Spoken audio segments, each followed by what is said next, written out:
राजा भगवान के दरबार पे गया, जंगल में उसने मंदिर बनाया था, खूब राजन पूजा करता था, खूब श्रद्धा से। एक दिन भगवान प्रकट हो गए। राजा ने कहा, महाराज मैं आपसे कुछ मांगूं?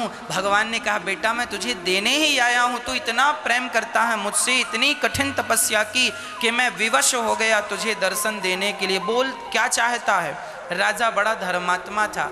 राजा ने कहा, महाराज हे प्रभु, वैसे तो आपने मुझे सब कुछ दे रखा है, आपसे धन दौलत की कोई चाहत नहीं, संतान की भी कोई चाहत नहीं है, मैं सब कुछ आपने पहले से दिया है, कुछ नहीं चाहिए। हाँ एक चाहत है। क्या? बोले मेरी प्रजा जो है, एक बार मैं चाहता हूं कि आपका वो प्रजा भी दर्शन करके वह भी अपने जीवन को कृतार्थ कर लें। एक प्रार्थना है, आप मेरी समस्त प्रजा को दर्शन दे दीजिए।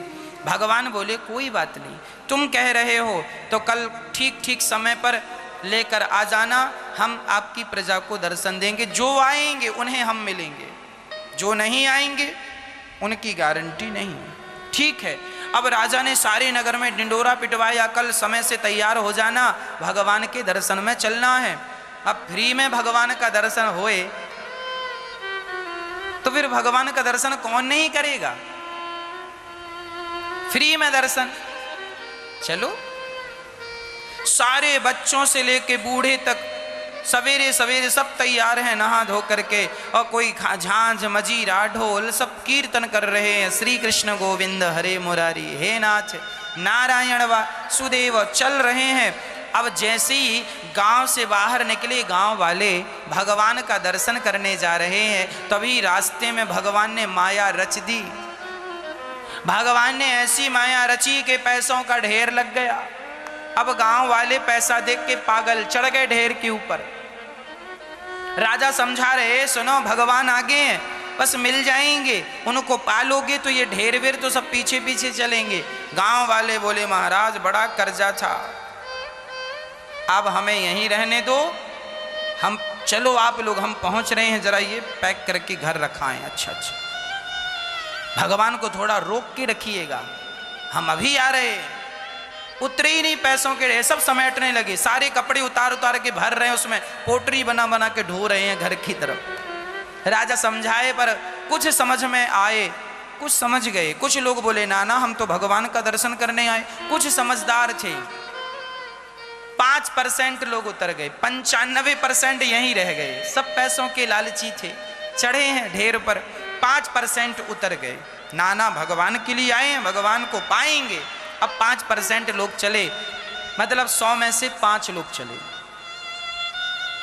अब चले, आगे चले तो चांदी का ढेर। अब वो 5% वाली सोची, अरे राम राम राम राम, ये मिल जाए तो काम बन जाए। हाँ, वो चढ़ गए। राजा ने फिर समझाया, आजा आजा आजा, चांदी में कहाँ उलझ रहा।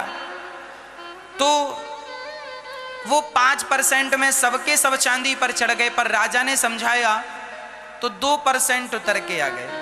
3 अभी चांदी में उलझे पड़े हैं। चलो भैया अब तुम ही चलो भगवान तक, कुछ तो चलें। अब ये चले कुछ लोग, आगे सोने का ढेर, सोने का ढेर। और जब सोने का ढेर आया तो जो 2% बचे वो चढ़ गए।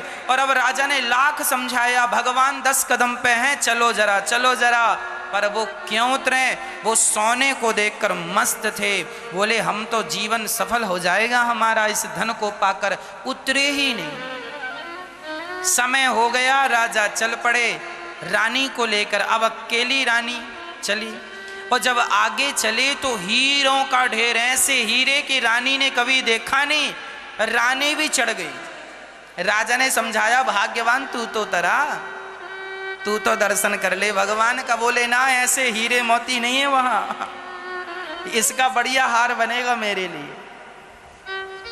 अरे बोले भगवान को बोलना कल आए, कल दर्शन होगा। अब वो उतरे ही नहीं, उस समय हो रहा। अब राजा गए,